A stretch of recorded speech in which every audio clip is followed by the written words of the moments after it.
afternoon and welcome to the Morrows Monthly update for November. Last month, global equity markets continued their upward trend, with many markets pushing through new record highs. We now look through December and the anticipation is for the historical Santa Claus rally to finish the markets off on a positive note for the year.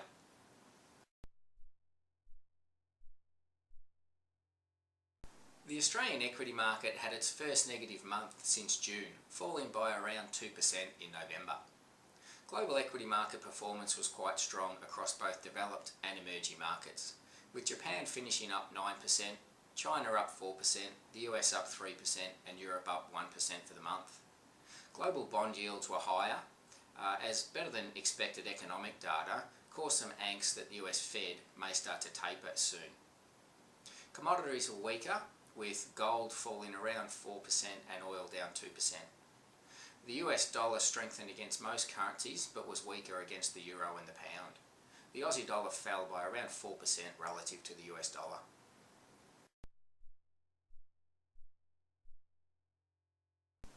In the US, both manufacturing and services sectors expanded, house prices rose, and both the third quarter GDP growth and retail sales beat expectations.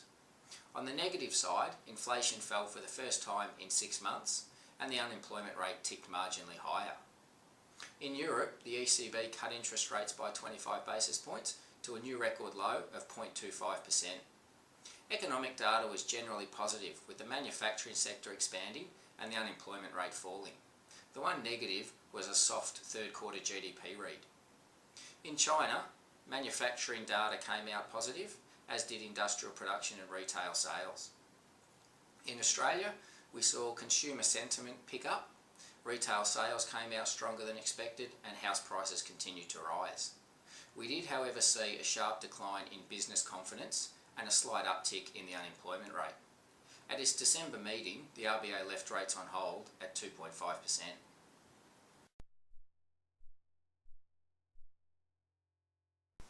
As we look ahead, markets will be hoping for a Santa Claus rally to provide further upside. As we head through January, the focus will switch to US quarterly earnings and then the debt ceiling debate in the US early in February. We've remained cautious on the current equity market rally, primarily because it's been driven by PE multiple expansion as opposed to underlying earnings growth. This isn't a sustainable model, and we really need to see earnings growth pick up to become more confident that the existing rally is sustainable.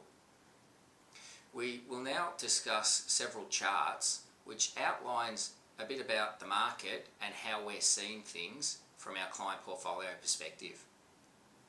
First, we have a chart of the investment market cycle by Advanced Asset Management. Whilst it's impossible to know exactly where we are in the cycle, there are some signs that we are currently in the overconfidence phase, whereby markets are looking at both negative and positive news as confirmation that stimulus measures will remain in place and continue to be supportive of markets. We also note that margin lending debt has reached a record high, surpassing that seen back in 2007 prior to the GFC. Another warning sign is that institutional fund flows, or the so-called smart money, has been reducing whilst retail flows, the so-called dumb money, has been increasing.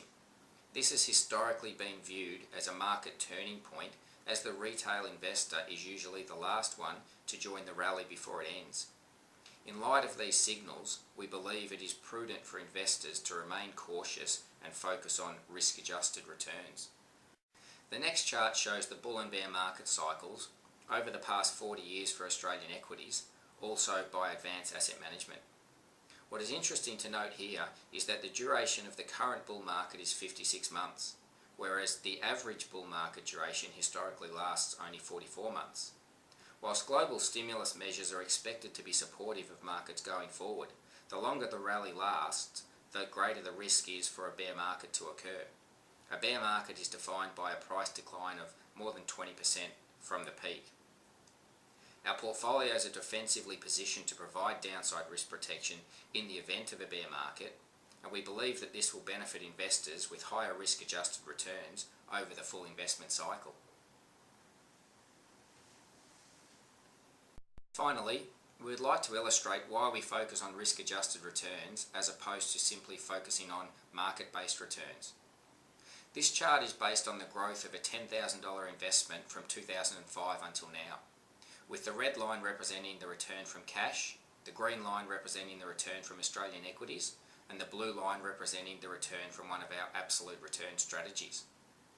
For reference, an absolute return strategy is one that is not linked to any particular market or benchmark and aims to achieve a positive absolute return in all market cycles. From the chart, it can be seen that an absolute return strategy represented by the blue line is unlikely to participate in all of the upside in very strong markets. For example, that seen from 2006 to 2008 as represented by the green line. However, it is also unlikely that the absolute return strategy will participate in all or any of the market downside which occurred from 2008 to 2009. Rather, the aim is to provide a more consistent return that outperforms cash and minimises the roller coaster ride associated with equities. By focusing on reducing portfolio drawdowns in negative markets, the time required for portfolios to recover from losses is significantly reduced. This allows less risk to be taken over the full market cycle, whilst achieving the same, if not better returns relative to investments that follow the broader market. In summary, we see no reason to change the way we're managing portfolios from a risk-adjusted return perspective. We believe that a strong emphasis on downside risk is paramount, particularly as this equity market moves higher. If you'd like to discuss any of these issues with your advisor in more detail, please don't hesitate to contact our office. We thank you for taking the time to listen to this extended update, and we look forward to talking to you again next month.